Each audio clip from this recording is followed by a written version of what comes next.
So I'm frequently asked, how are these cyber perpetrators able to move money between accounts so quickly once they get their hands on it? And the answer is simple, but the strategies used are actually incredibly complex.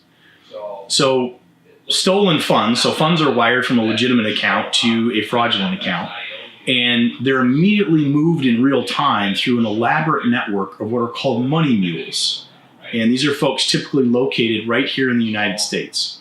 These people are receiving information in real time and immediately acting to withdraw those funds, either in cash or somehow converting them to other assets.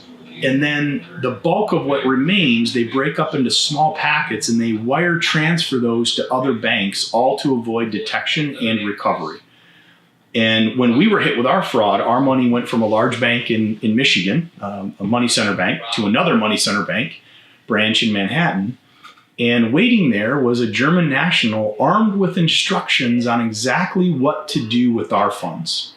So just within an hour of her going to the branch, she was instructed to withdraw $20,000 for herself, obtain a cashier's check for nearly $70,000, deposit at a specific bank down the road. And then what remained of our wire, she was able to transfer into 3 different wires to other banks in another state. And because of that, and the speed at which the money was splintered, I mean, it took a long time. It was very hard to recover, all from her spending 10 minutes in a bank branch. So it's important that if you have a wire fraud loss, that you act quickly and aggressively to start the recovery effort. And if you haven't seen it, you must have at your fingertips our step-by-step guide to wire fraud recovery called When Minutes Matter. You can go to our site under the Resources tab. You'll see that there is a blog post. It's a white paper.